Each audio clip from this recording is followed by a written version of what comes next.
요양원 앞 트렁크에 실린 내 캐리어. 그리고 나는 오늘 짐 취급을 당했다.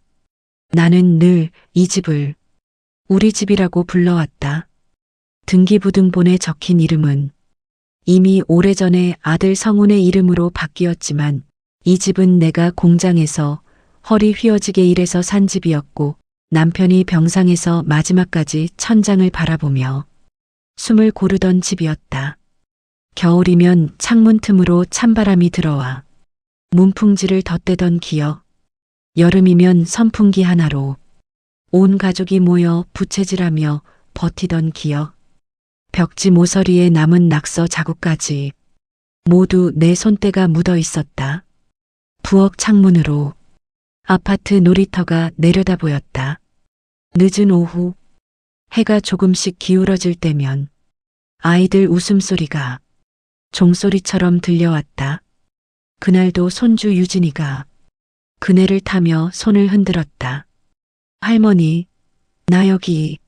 나도 힘껏 손을 들어 보였다. 금방 올라와. 할미가 귤 깎아줄게. 작은 귤 한 봉지에도 아이 웃는 얼굴이 떠올라. 나는 늘 가장 잘 익은 걸 골라 유진이 입에 먼저 넣어주곤 했다. 겉으로 보기엔 아무 문제 없어 보였다. 저녁이면 온 가족이 모여 앉아 밥을 먹었다. 식탁 위엔 많진 않아도 김치 한 접시, 계란말이, 멸치볶음 정도는 늘 올라와 있었다. 어머니, 오늘 된장찌개 진짜 맛있어요. 역시 어머니 손맛. 며느리 지영이는 입에 맞지 않아도 일부러 더 맛있다고 말해주는 고마운 사람이었다. 주말이면 거실 TV 앞에 모여 앉아 드라마를 보며 같이 욕도 했다. 아니, 저 여자는 왜 저렇게 사냐? 응? 드라마 속 악역 시어머니가 며느리에게 막말을 하는 장면이었다. 지영이가 웃으며 말했다. 어머니, 진짜 저런 시어머니 있으면 바로 손절이죠, 손절. 나는 웃는 척하며 젓가락으로 반찬을 집었다. 그래, 세상에 그런 시어머니가 어딨겠니? 입으로는 그렇게 말했지만 내 마음 한구석에서 작은 목소리가 속삭였다. 내가 저 드라마 속 시어머니 같진 않겠지? 아들 부부가 내가 모르는 곳에서 나를 어떻게 이야기할지 잠깐 궁금해졌다. 하지만 그 생각이 너무 서늘하게 느껴져. 금방 고개를 저었다. 에이, 괜한 생각하지 말자. 같이 밥 먹고 같이 TV 보는데 그게 가족이지. 그날 밤 방에서 누워 쉬고 있는데 거실에서 작은 말다툼 소리가 새어나왔다. 문이 완전히 닫히지 않은 탓에 목소리가 희미하게 들렸다. 여보, 나도 힘들어. 회사도 불안한데 어머님 병원비까지 계속 나가면 우리도 언제까지 버틸 수 있을지 모르겠다니까. 지영이의 목소리였다. 낮에는 아이 앞에서 웃던 얼굴이 밤에는 금이 가는 소리였다. 그래도 우리 엄마잖아. 어떻게 그렇게 말해? 아들의 목소리에는 답답함과 한편으로는 지친 숨이 섞여 있었다. 나도 알아. 근데 나 혼자 다 짊어지라고? 당신은 장모님 병원도 챙겨야 되잖아. 둘 다 하라고? 난 기계야? 아들 목소리가 한 톤 올라갔다. 나는 문틈 사이로 그 말을 들으면서도 TV 소리인 척 내 방 TV 볼륨을 살짝 더 올려놓았다.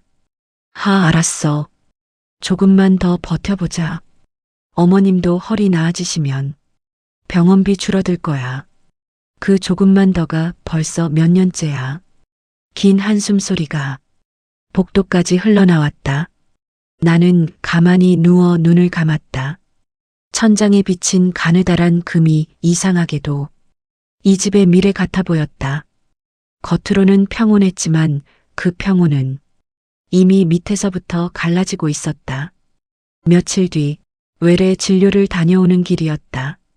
병원 복도에는 나와 비슷한 또래의 사람들이 줄지어 앉아 진료 순서를 기다리고 있었다. 누군가는 통증을 참고 있는 표정이었고 누군가는 눈을 감고 조용히 기도하는 것 같았다. 진료를 마치고 엑스레이 사진을 들고 엘리베이터를 기다리는데 옆에서 누군가 내 어깨를 톡 하고 건드렸다.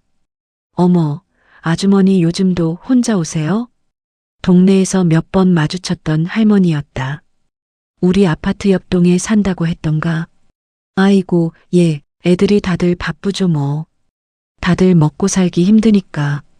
나는 자연스럽게 그 말을 먼저 꺼냈다. 할머니가 고개를 끄덕이며 말했다. 그래도 아들 내외 있는 게 어디예요.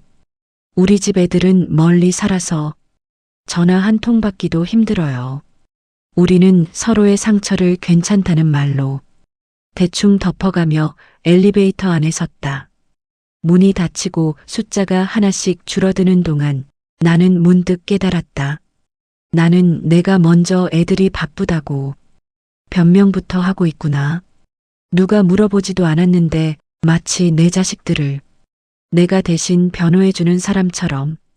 집에 돌아와 보니 식탁 위에 전기세 고지서랑 카드 명세서, 아파트 관리비 청구서가 겹쳐 놓여 있었다. 숫자들이 줄지어 서 있는 종이 위로 아들의 손이 머리를 감싸쥔 채 늘어져 있었다. 성훈아, 무슨 일 있니? 나는 조심스레 물었다. 아들은 깜짝 놀란 듯 고개를 들었다. 엄마, 언제 오셨어요? 방금. 진료 잘 받고 왔어. 근데 너 얼굴이 왜 그래? 어디 아픈 건 아니고? 아들은 입술을 깨물며 말했다. 아무 일도 아니야. 그냥 좀 힘들어서 그래. 나는 잠시 망설이다가 용기를 내서 말했다. 내가 쓸데없이 돈 많이 쓰는 거 있으면 말해. 병원도 괜히 자주 가는 거면 좀 줄여볼까?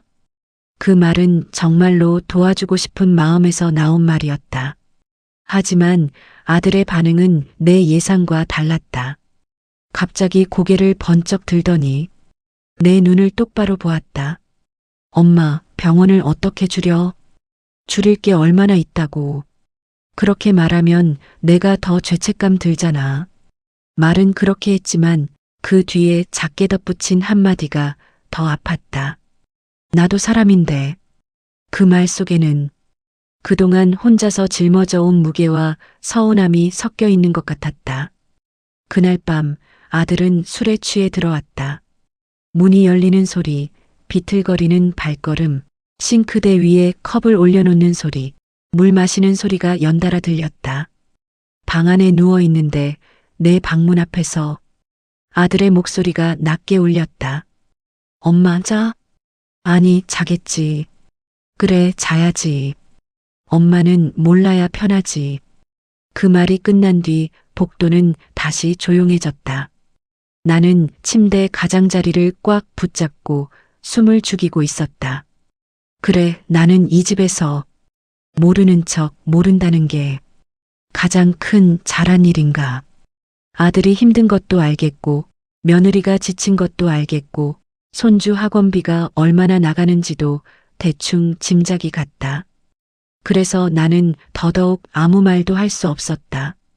내 마음에 생긴 균열은 조용히, 그러나 확실하게 더 깊어지고 있었다. 그리고 그날이 왔다. 날씨는 유난히 맑았다. 하늘은 파랗고 공기는 차갑고 햇살은 겨울치고는 부드러웠다. 아들이 평소보다 상냥한 목소리로 말했다. 엄마, 이번 주말에 좀 멋진 데 한번 가봐요.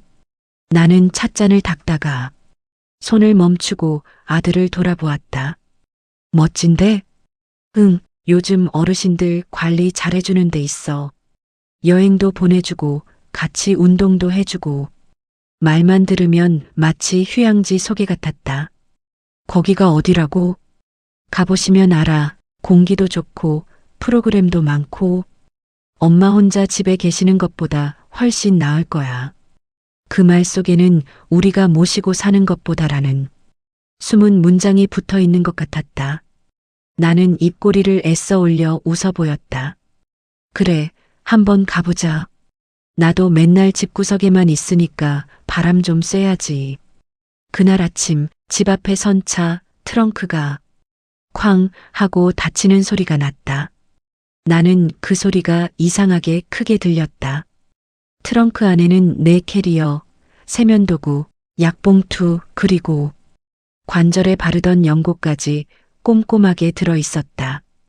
평소에는 집안 여기저기에 흩어져 있던 것들이 오늘은 전부 한 곳에 모여 승차를 기다리는 짐이 되어 있었다. 그 순간 내 마음속에서 어떤 단어가 떠올랐다. 오늘 나는 나들이가 아니라 옮겨지는 거구나. 차 안에서 나는 창밖을 바라보았다. 늘 다니던 길이었지만 오늘은 모든 풍경이 조금씩 달라 보였다. 빨래가 널어진 베란다. 분식집 앞에 줄 선 사람들. 버스를 기다리는 학생들. 모두 각자의 삶을 살아가는 사람들인데 나는 지금 어디로 옮겨지는 걸까? 잠시 후 도착한 곳은 요양원이었다. 나는 요양원 로비 소파에 앉아 TV를 멍하니 바라보는 척했다. 화면 속에서는 젊은 연예인들이 나와 웃고 떠들고 있었지만 소리는 귀에 들어오지 않았다. 아들은 상담실로 들어갔다. 문이 완전히 닫히지 않아 안쪽에서 대화 소리가 조금씩 새어나왔다. 보호자분, 장기 입소면 6개월 단위로 계약됩니다. 직원의 차분한 목소리. 네, 일단 6개월로 하시죠. 아들의 낮게 깔린 목소리. 가족분들 방문은 어느 정도로 예상하세요? 솔직히 자주 오기 힘들 것 같습니다. 주말에도 일해야 해서요. 나는 자꾸만 숨이 가빠졌다. 6개월. 자주 오기 힘들다. 그 말이 귀에 박혀 빠져나오질 않았다. TV 화면 속 사람들은 웃고 있었지만 내 앞 세상은 모두 흐릿해 보였다. 잠시 후 아들이 나를 보며 말했다. 엄마, 여기 시설 좋아. 밥도 잘 나오고 사람들도 많고. 나는 조금 기다렸다가 조용히 물었다. 6개월 뒤에는? 응? 뭘? 6개월 뒤에는 데리러 올 거니? 아들은 잠시 눈을 피했다. 그리고 어딘가 멀리 보며 말했다. 그때 가서 다시 생각해보자, 엄마. 그 말은 모르겠다라는 뜻이었고, 아마도 아니다라는 뜻이었고, 그때 가서 상황 봐서라는 뜻이었다. 그때 나는 한 가지를 깨달았다. 이 아이는 지금 나를 맡기는 게 아니고 놓고 가는 것이구나. 가슴이 텅 비는 느낌이 들었다. 마치 오래 앉아있던 의자가 갑자기 사라져 바닥에 떨어진 사람처럼. 그때 또 다른 목소리가 들렸다. 내 안 깊숙한 곳에서 조용하지만 선명한 목소리. 그래, 그렇다면 나도 오늘 내 인생의 마지막 결정을 하나 해야겠다. 화장실 좀. 나는 당연한 일인 것처럼 일어나 말했다. 아들은 휴대폰을 만지작거리며 대답했다. 응, 복도 끝에 있어. 천천히 다녀와, 엄마. 나는 복도 끝으로 천천히 걸어갔다. 벽에는 다른 어르신들의 가족 사진이 붙어 있었다. 손주들과 찍은 사진, 생일 파티 사진, 여행지에서 웃는 사진들. 사진 속 사람들은 모두 웃고 있었지만 그 웃음 뒤에는 얼마나 많은 이야기들이 숨겨져 있을까. 화장실 앞 좁은 공간에서 나는 휴대폰을 꺼냈다. 손이 떨려 화면이 제대로 보이지 않았다. 천천히 연락처를 내리다가 민수라는 이름에서 손가락이 멈췄다. 민수. 머릿속에 한 장면이 떠올랐다. 25, 전세 사기를 당하고 갈 데가 없다던 청년. 비에 젖은 신발을 신고 우리 집 문 앞에 서 있던 그 아이. 아줌마, 진짜 마지막으로 부탁드리는 거예요. 여기서 다시 시작해보고 싶다고 말하며 빌던 아이. 그때 나는 문을 조금 더 열며 말했다. 돈은 나중에 벌면 갚으면 된다. 대신 밥은 같이 먹자. 그 말은 나도 모르게 나온 말이었다. 그 이후로 그 애는 나를 엄마라고 불렀다. 첫 월급을 타와 손에 꼭 쥐어주며 말했다. 엄마, 이건 내가 처음으로 누군가를 위해 벌어온 돈이에요. 봉투 안에는 크지 않은 금액이었지만 그 마음이 너무 고마워. 나는 웃으며 반을 돌려줬다. 반은 너 위에 써라. 나머지 반은 우리 집 쌀값이다. 그 아이는 그렇게 내 집에서 5년을 살았다. 이사 나간 뒤에도 명절이면 꼭 과자를 사들고 문을 두드렸다. 이거 회사에서 받은 건데요. 왠지 엄마가 좋아할 것 같아서. 친아들이 바쁘다며. 연락이 뜸해진 날에도 그 아이는 나에게 문자를 보냈다. 엄마, 요즘 허리는 좀 어때요? 무거운 거 들지 마요. 내가 아파서 밥 먹기가 힘들다고 했던 날 간단한 죽과 과일을 사와 식탁에 올려놓고 가던 아이. 오늘은 제가 밥할게요. 엄마는 그냥 앉아 계세요. 나이도 어리고 돈도 없고 몸도 늘 힘들어 보였지만 그 아이는 늘 내 걱정을 먼저 했다. 그런 아이에게 나는 처음으로 도움을 청했다. 떨리는 손가락으로 통화 버튼을 눌렀다. 수화기 너머로 민수의 숨가쁜 목소리가 들렸다. 엄마, 무슨 일이에요? 나는 덜덜 떨리는 목소리로 말했다. 민수야, 나 지금 요양원 입구에 와 있다. 잠시 정적이 흘렀다. 내가 혹시 농담을 하는 건 아닌지 확인하는 듯한 침묵. 곧 민수의 목소리가 단단해졌다. 주소 보내주세요. 지금 당장 갈게요. 바쁠 텐데. 엄마 저 오늘 밤새서라도 일하면 돼요. 근데 엄마를 혼자 두는 건 안 돼요. 그 말에 나는 목이 메어 더 말을 잇지 못했다. 전화를 끊고 나는 요양원 화장실 거울을 봤다. 초라한 노인 얼굴이 나를 보고 있었다. 눈가에는 잔주름이 깊게 파여 있었고 입술 가장자리는 늘 아래로 향해 있었다. 나는 천천히 입꼬리를 올려보았다. 거울 속 노인은 처음엔 어색해하다가 조금씩 미소를 지었다. 입술이 조금씩 단단해졌다. 그래, 나도 나를 지키는 걸 한 번쯤 해보자. 로비로 돌아왔을 때 아들은 이미 계약을 마친 얼굴이었다. 손에는 뭔가 적힌 서류가 들려 있었다. 펜 자국이 여기저기 찍혀 있었다. 엄마 방 봤는데 괜찮더라. 햇빛도 잘 들어오고. 아들은 마치 좋은 소식을 전하는 사람처럼 밝은 척 말했다. 여기 프로그램도 있고 같은 또래분들도 많고 엄마 집에 혼자 있는 것보다 훨씬 덜 외로울 거야. 나는 대답 대신 그냥 고개를 끄덕였다. 그때 문이 열리고 민수가 헐레벌떡 들어왔다. 숨이 턱까지 차올라 말을 잇지 못하는 얼굴이었다. 엄마, 로비 전체가 순간 조용해졌다. 아들은 민수를 보며 눈살을 찌푸렸다. 민수 씨가 여긴 웬일이야? 민수는 숨을 고르기도 전에 내 쪽으로 다가와 말했다. 엄마, 괜찮아요? 그리고 바로 성훈을 향해 돌아섰다. 성훈 씨, 이건 아니죠. 뭐가? 아들은 방어적으로 되물었다. 민수는 주저하지 않고 물었다. 어머니가 원하신 거예요? 정말 여기 계시겠다고 본인이 선택하신 거냐고요. 아들의 얼굴이 굳어졌다. 우리 집안일에 왜 끼어들어? 민수의 눈빛이 차갑게 변했다. 집안일이라뇨. 어머니는 사람이에요. 짐이 아니고요. 그 말에 로비에 있던 다른 보호자들이 슬쩍 우리를 쳐다보았다. 아들은 참고 있던 감정이 마침내 폭발했다. 그래, 사람이지. 근데 왜 사람 취급 안 받는 건 나야. 어릴 때부터 우리 집 먹여 살린다고 밤새 알바하고 아버지 돌아가시고 엄마 우는 거 다 보고 나도 한 번쯤은 쉬고 싶다고. 근데 누가 나 좀 쉬게 해줬냐고. 그 말은 나를 향한 화살이기도 했다. 내가 부르자 아들은 나를 향해 돌아섰다. 성훈아, 엄마, 솔직히 말해봐. 나한테 너무 많이 기대지 않았어?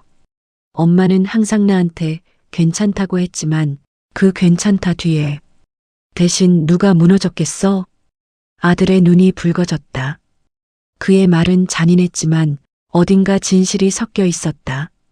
이 아이도 나름의 지옥을 지나왔겠지. 아버지 대신 가장이 된 10살짜리 아이, 가계부를 함께 보던 소년. 내 옆에서 괜찮다던 나의 말에 혼자 벽을 보고 울었을지도 모른다. 그래도 넘지 말았어야 할 선이 있었다. 나는 숨을 깊이 들이켰다. 성훈아, 내 마음도 알겠다.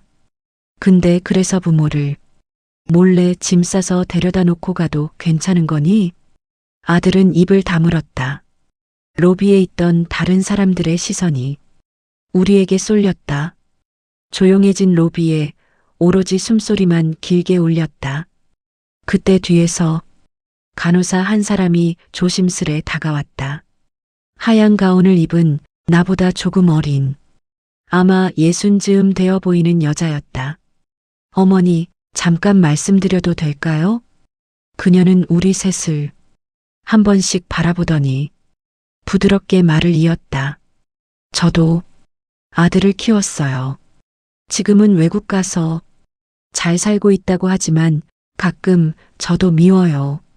그녀의 입가에 쓴웃음이 번졌다. 근데요, 하루에 5명씩 어르신들을 모시다 보면 한 가지는 알겠더라고요. 그녀는 조용히 미소를 지었다. 여기 오는 분들 중 정말 행복한 분은 본인이 직접 선택하고 들어오는 분이에요.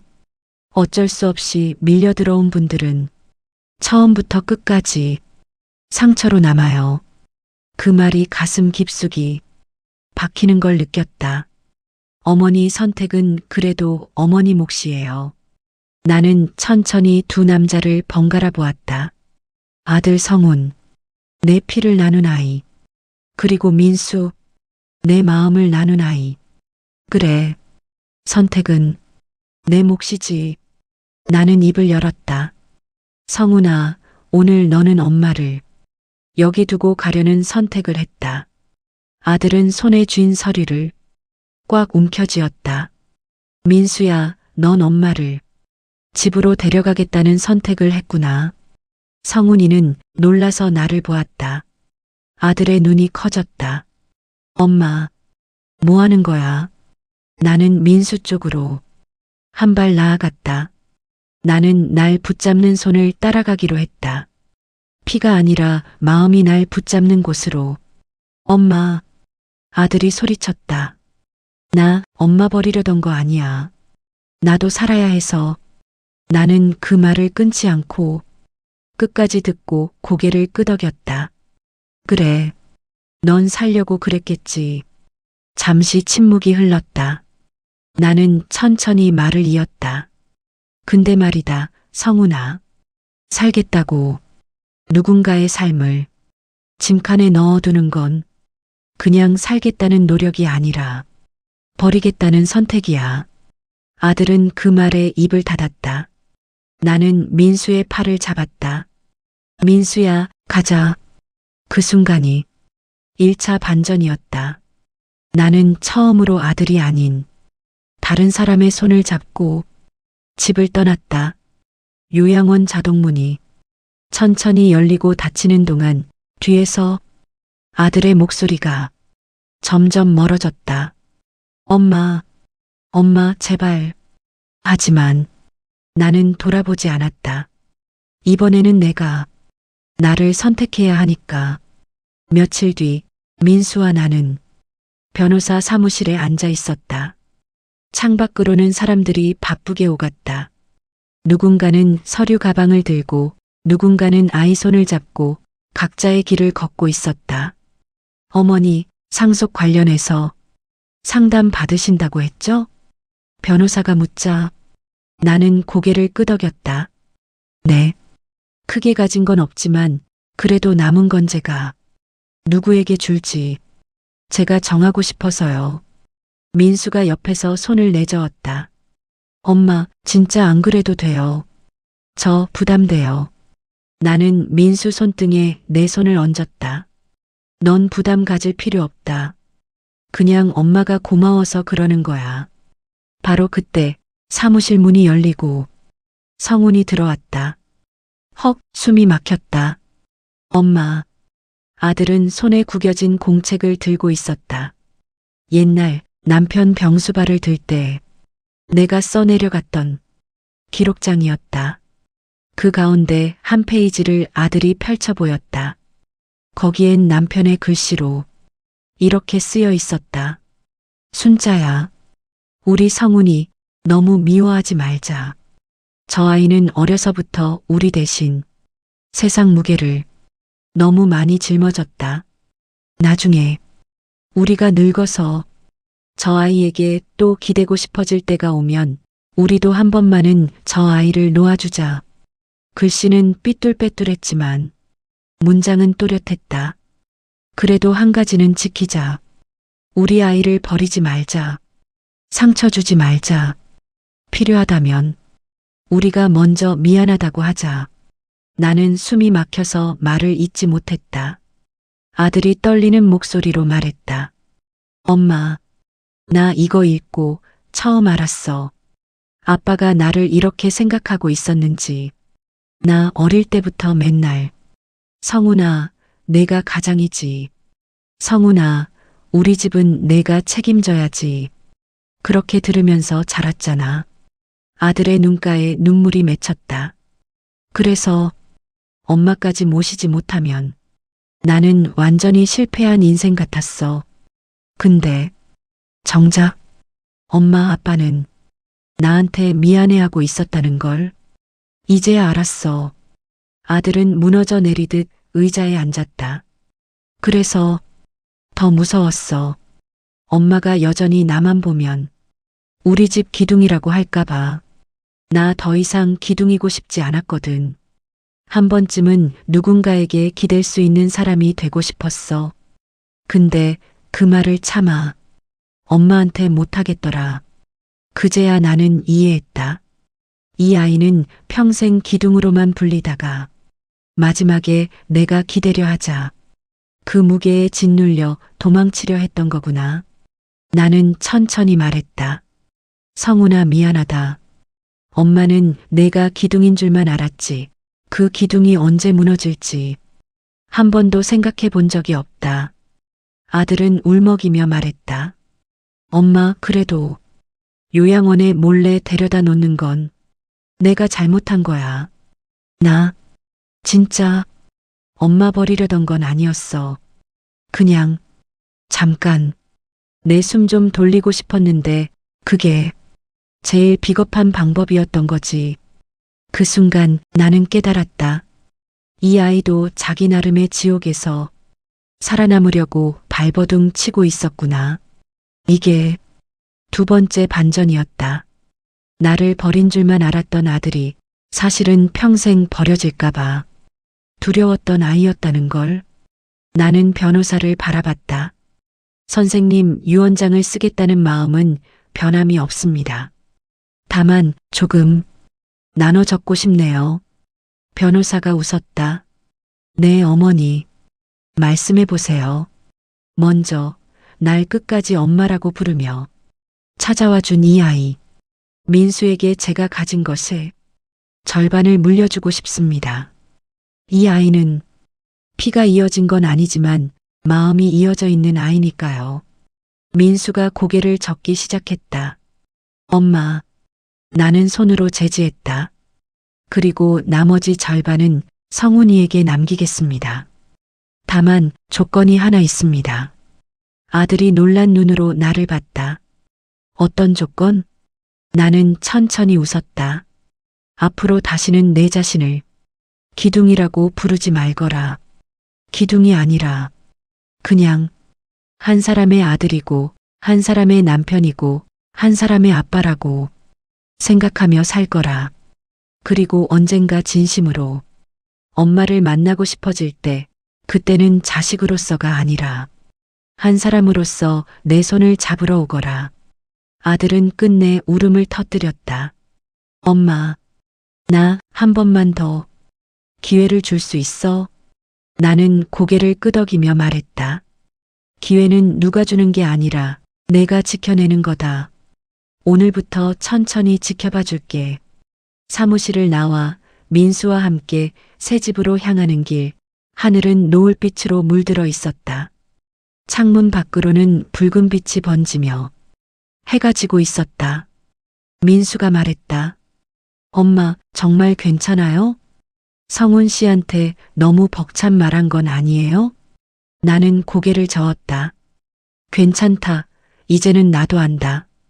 누구는 피로 이어지고 누구는 마음으로 이어지지만 결국 끝까지 곁에 남는 건 마음을 붙잡는 사람이라는 걸.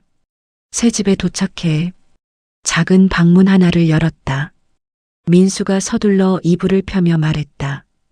여기가 엄마 방이에요. 창은 작지만 해가 잘 들어요. 아침에 햇빛 들어올 때 진짜 예뻐요. 나는 창문을 열어 문 안으로 들어오는 공기를 맡았다. 바깥에서 아이들 떠드는 소리가 들리고 어디선가 국 끓는 냄새가 실려왔다. 이 낯선 방이 이제 내 마지막을 마무리할 작은 무대가 되겠지. 그때 휴대폰 진동이 울렸다. 성훈의 문자였다. 엄마, 오늘 미안했어. 조금만 시간 주면 나도 엄마랑 다시 마주보고 얘기할 수 있을 것 같아. 나는 천천히 답장을 보냈다. 그래, 천천히 오너라. 엄마는 이제 나를 버린 아들의 엄마가 아니라 두 아들의 엄마다. 문자를 보내고 나니 가슴이 조금 가벼워졌다. 나는 더 이상 버려진 노인이 아니었다. 나는 나를 끝까지 붙잡아준 사람들과 새로 맺어가는 인연 속에서 다시 엄마로 살기로 선택한 여자였다.